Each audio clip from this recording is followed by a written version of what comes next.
Recording 59. You will hear a phone conversation between an estate agent and a woman wishing to rent accommodation.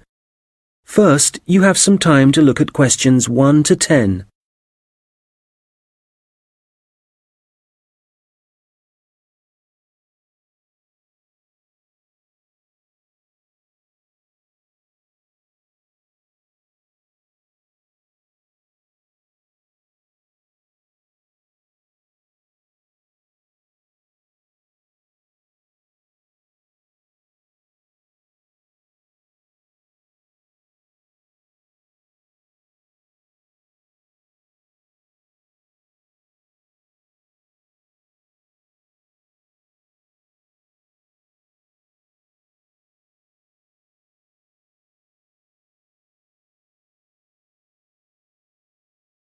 Fairfield Rentals, Andrew Williams.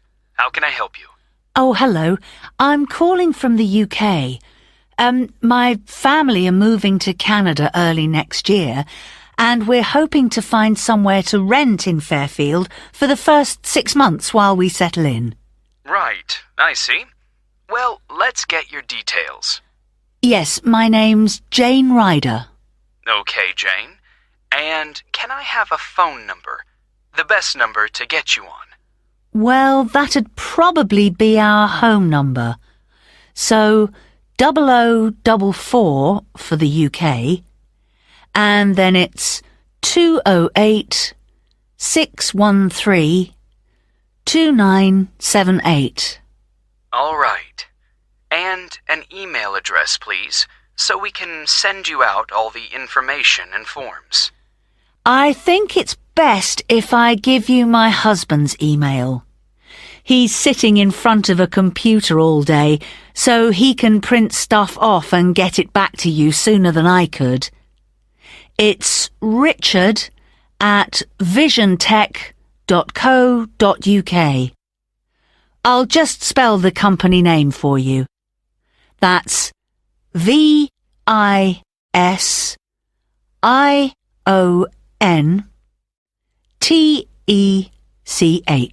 Great.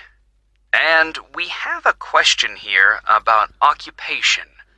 Richard's an IT specialist for an advertising company. They're transferring him to their Fairfield branch. Actually, just your job for now, thanks. Me? I'm a doctor at the hospital in our town. Okay, I'll put that down. Now, what kind of accommodation are you looking for? House? Apartment?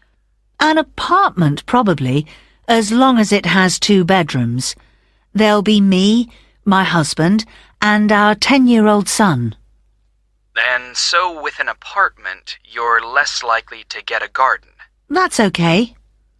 But what about a garage? Is that something you'll want the apartment to have? Yes, that's definitely important. Okay, just a moment. I'll just make a note of that. But, before we go on, I should probably say now that what we don't need is any furniture, because we'll be shipping all that over, and I don't really want to pay for storage while we're waiting to buy a house. Not a problem. I'll make a note of that. Actually, though, just thinking about the kitchen, what can I expect from a rental property? I mean, what kind of equipment is provided? Well, the normal thing is that you get a stove. I think that's a cooker in British English. Okay, good to know. But how about a fridge? We'll be selling ours before we come, so if possible, we'd like the apartment to have one for when we arrive. I can certainly add that to the form. If there's any other whiteware that you need, like a dishwasher, for example, there are plenty of stores here that'll arrange delivery on the same day as purchase. Thanks. Hopefully we won't need to buy too many things. Now, how about location?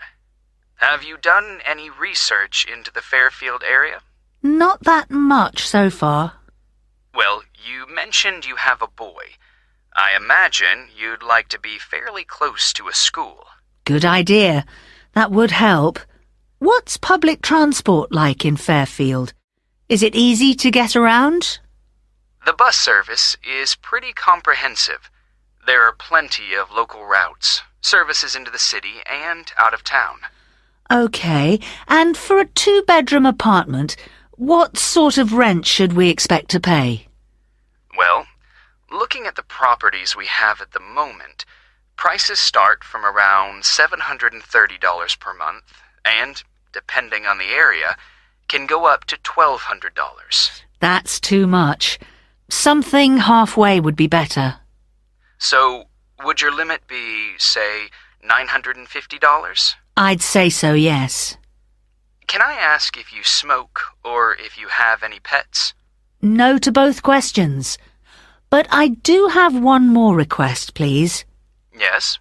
Well, I've also been offered a job at Victoria General Hospital, and I suspect I'll be working nights occasionally. So what I really need from any apartment is for it to be quiet, so I can catch up on sleep if necessary during the day. Congratulations on the job offer. I'll add your request to the form. Well, what I'll do is compile a list of suitable properties for you and send them via email. Can I just ask, how did you hear about us?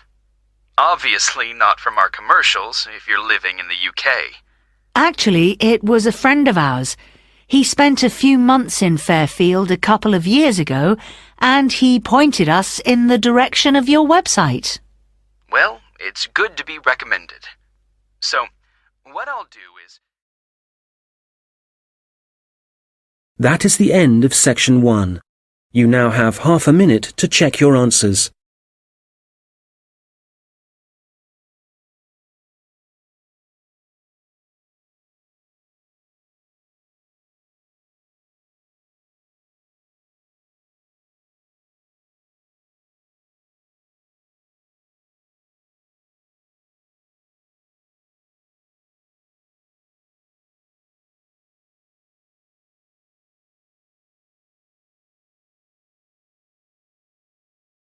Now turn to section 2. Recording 60. You will hear a police officer giving advice on protection against local crime. First, you have some time to look at questions 11 to 15.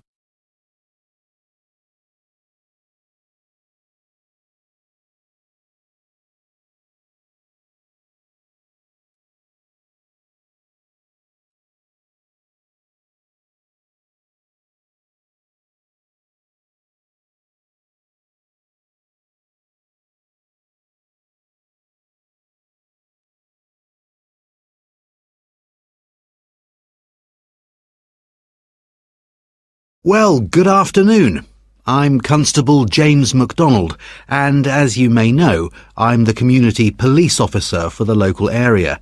That means that, as part of my job, I try to get out in the community as much as possible, talk to the people that live in this neighbourhood, people like yourselves, and make sure there's an effective level of communication between the public and the police, hence the reason for this meeting. There have been several burglaries in the area in the last few weeks, and I'd like to talk about ways you can keep your home and property safe. So I'd suggest that a good way to start is by talking to your neighbours and exchanging contact details with them. This will allow you to get in touch immediately if there's anything suspicious happening next door. Then make sure you have a good discussion about the best course of action to take in case of emergency. Make sure everyone is clear about what to do and who to call. If you plan ahead, this will prevent uncertainty and even panic should anything happen later. Another thing that I would advise you to do is always leave your radio playing, even when you go out. And if you keep your curtains closed, burglars are less likely to try and break in because they can't be sure whether someone's home or not. Now, none of us want to be in the situation where we can't get into our own home, but do take time to think where the best and safest place is to leave your spare keys. Putting them under the doormat or anywhere near the front door is just asking for trouble. You'd be surprised how many people actually do this, and it makes life really easy for burglars. All these things will help keep your community safe and will cost you nothing. However, if you are going to spend some money, what I'd recommend more than anything else is that you invest in some well-made window locks for your house. This will give you peace of mind. Before you hear the rest of the conversation, you will have some time to look at the questions 16 to 20.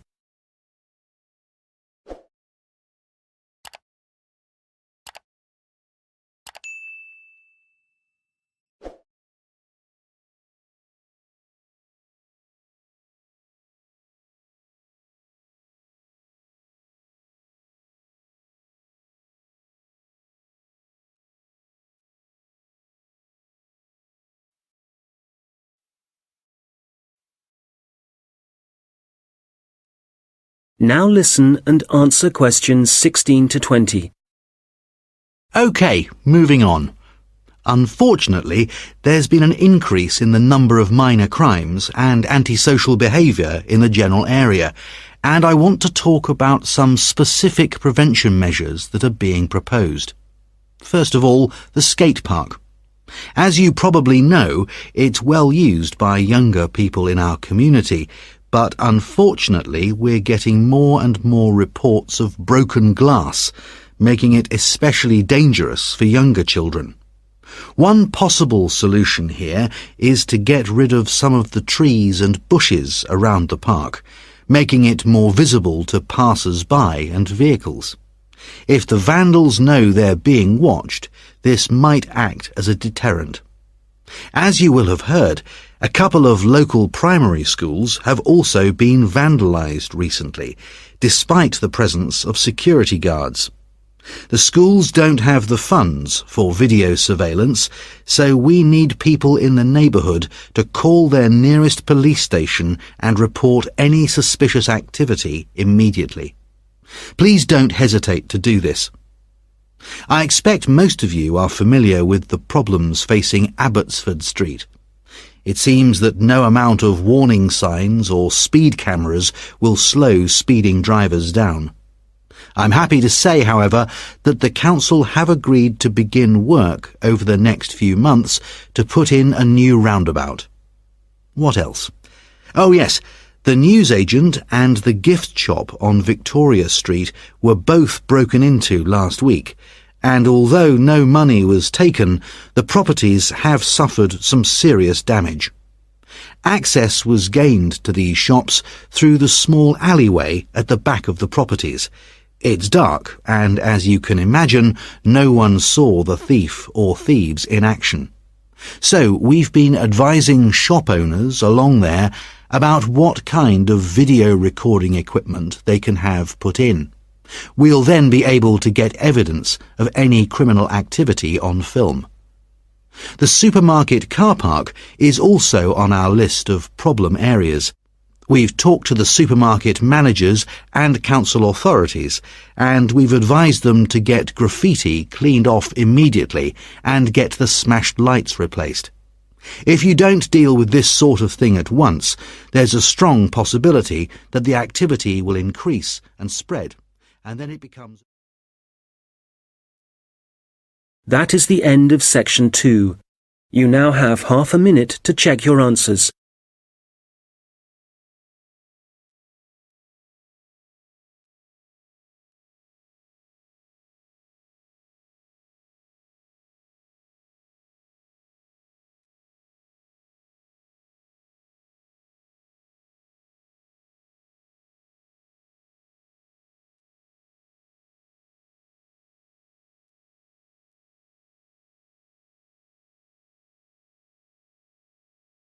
Now turn to section 3. Recording 61. You will hear two students discussing their assignments. First, you have some time to look at questions 21 to 26.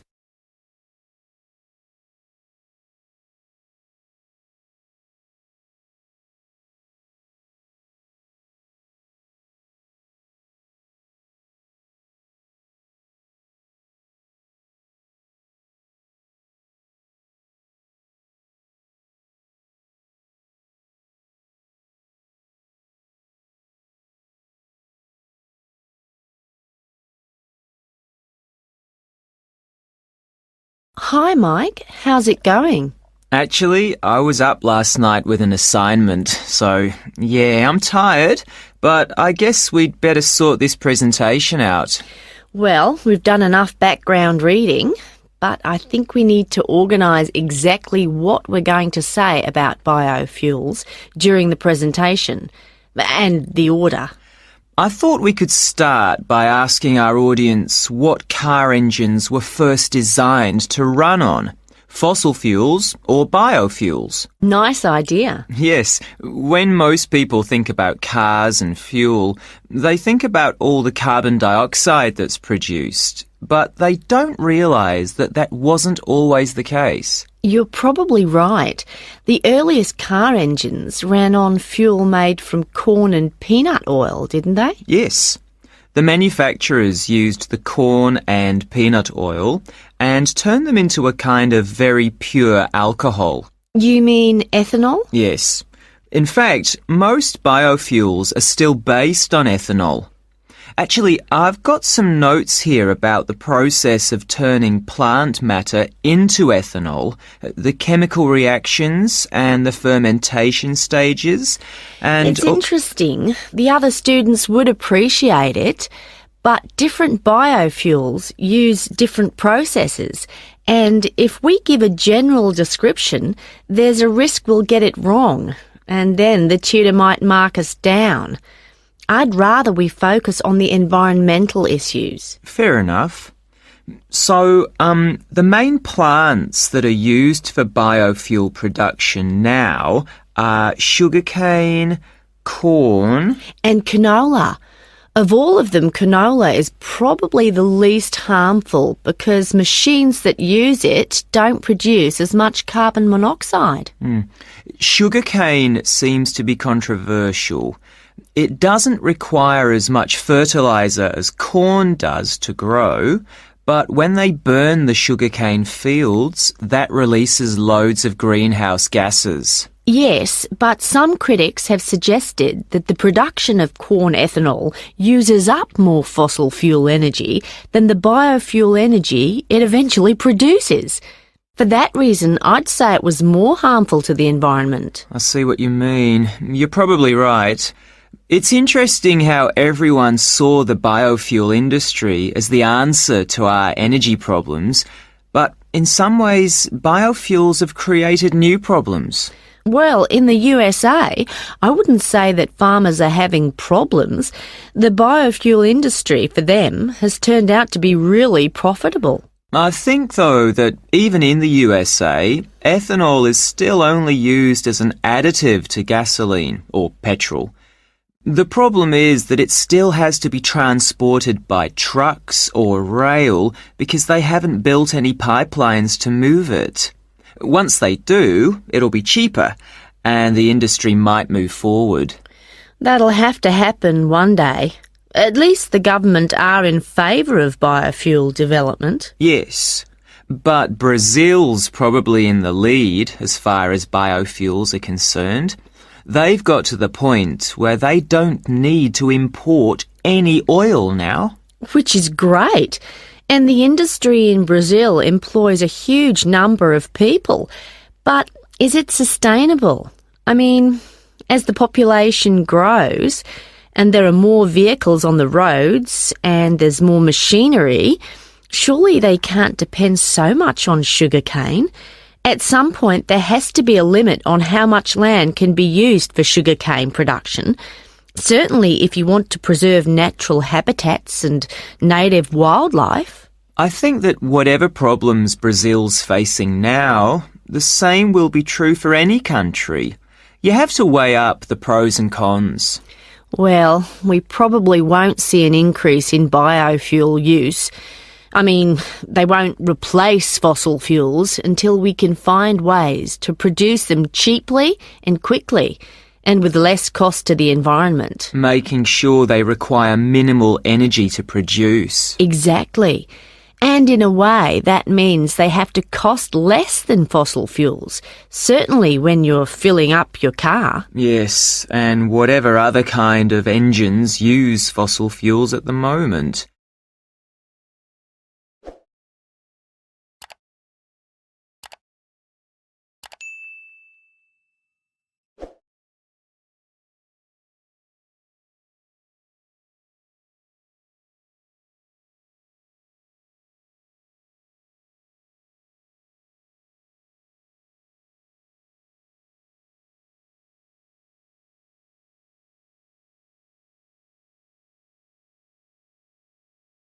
Now listen and answer questions 27 to 30.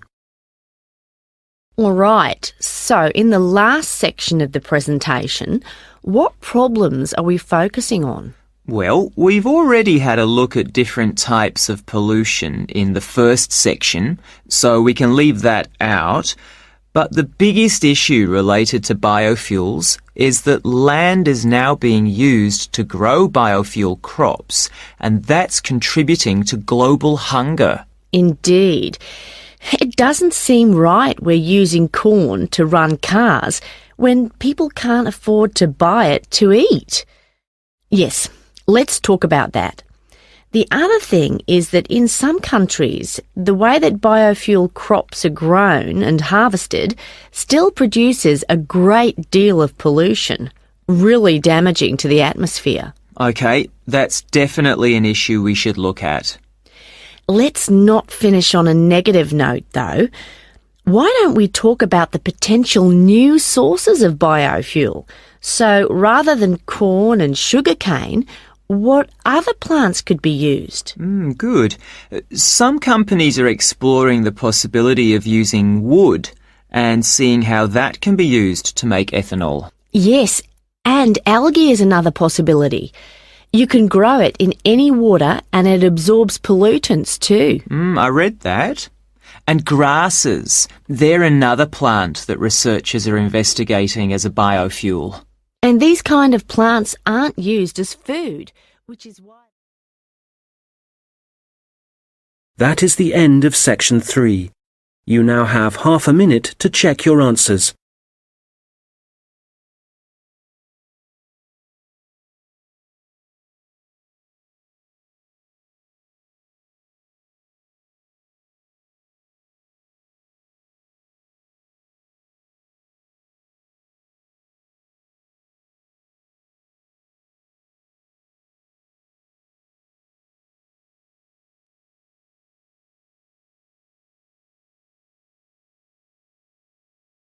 Now turn to section 4.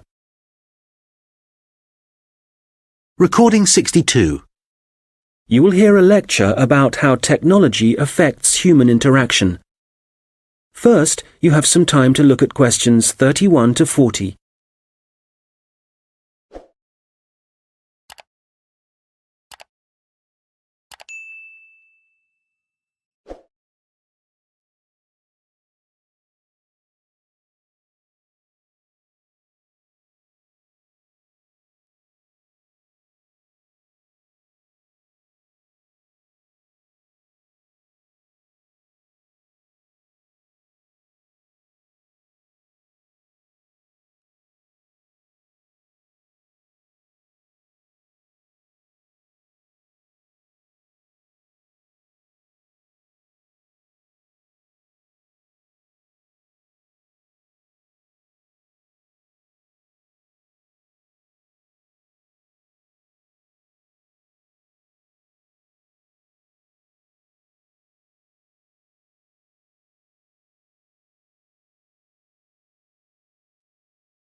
Good morning. Today, we're thinking about the way that technology is influencing our social structures and the way we interact with one another. Humans, as we know, have always lived in groups. Without this arrangement, our species would have died out long ago. But now, the way we see and define our group is changing.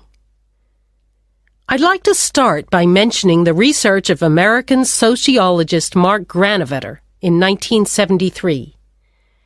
It was Granovetter who first coined the term weak ties, which he used to refer to people's loose acquaintances. In other words, friends of friends. His research showed that weak ties had a significant effect on the behavior and choices of populations, and this influence was something highly important in the fields of information science and politics, and as you can imagine, marketing also. So, these friends of friends, people we might spend time with at social or work gatherings, might not be like us, but they can still have a positive influence because we share the same sort of interests. That's enough to make a connection, and this connection can turn out to be more beneficial than we might suspect. An example of this, an example of how the connection can influence us, is when our weak ties get in touch and pass on details about jobs they think might be suitable for us. Well, since Granovetter first came up with this theory, his work has been cited in over 19,000 papers. Some of these studies have looked at how weak tie networks are useful to us in other ways. And one thing that seems to improve as a result of weak tie influence is our health.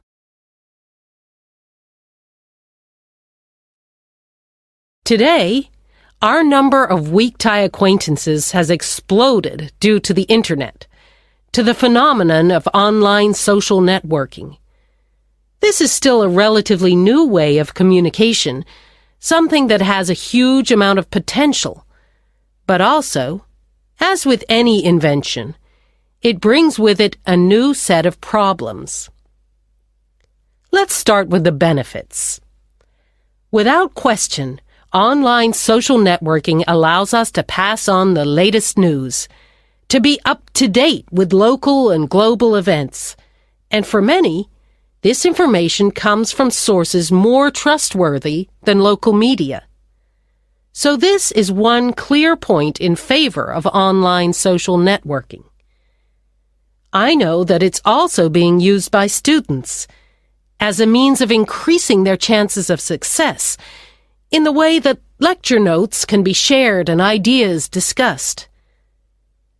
I think, personally speaking, that we need some further research before we can definitively say whether it helps or not. There's also been a great increase in the number of networking sites devoted to sharing advice on health issues, but there are as yet no studies to prove the reliability of that advice. Now, what we do have clear evidence for is that people are developing friendships and professional networks in a way that wasn't possible before. The process is faster. I'm not talking about quality here, but simply that they exist. And it's debatable whether the number of online friends that you have increases your level of self-confidence. That's perhaps an area of research some of you might be interested in following up. Turning to the problems, there are any number of articles connecting online activity to falling levels of physical fitness. But it's too easy to blame the Internet for our social problems. The poor grades of school children are also frequently linked to the time spent on social networking sites. But it would be naive to believe there are no other contributing factors. One real concern, however, is the increase in the amount of fraud, where, for example, people are using the personal data of others which they've put online for criminal purposes. This kind of activity seems likely to continue. And then, certainly for employers, online social networking sites have provided a great time-wasting opportunity, reducing productivity like never before, and I doubt they can put a stop to this habit, no matter what restrictions are in place. We'll come back to these issues in a minute, but I'd like to say something about the theories of Robin Dunbar, an anthropologist at Oxford University. Dunbar has found that the human brain has evolved in a way that means we can only give real attention to a particular number of people. 150, apparently. So, for example, if the number of friends on your online network is greater than that, according to Dunbar, this would imply the relationships are only superficial. Dunbar is not against online relationships, but he maintains that face-to-face interaction is essential for the initial creation of true friendship and connections. He's concerned that for young people, if their only experience of forming relationships is online, This doesn't allow them to form the ability or acquire the strategies for maintaining relationships. For example, in situations where negotiation or diplomacy is required, or where it's essential for... That is the end of section 4. You now have half a minute to check your answers.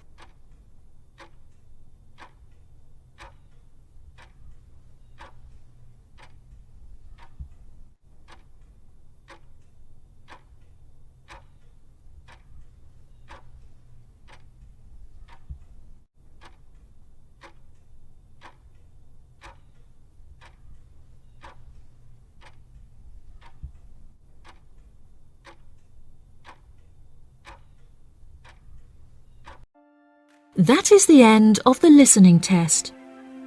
In the IELTS test, you will now have 10 minutes to transfer your answers to the answer sheet.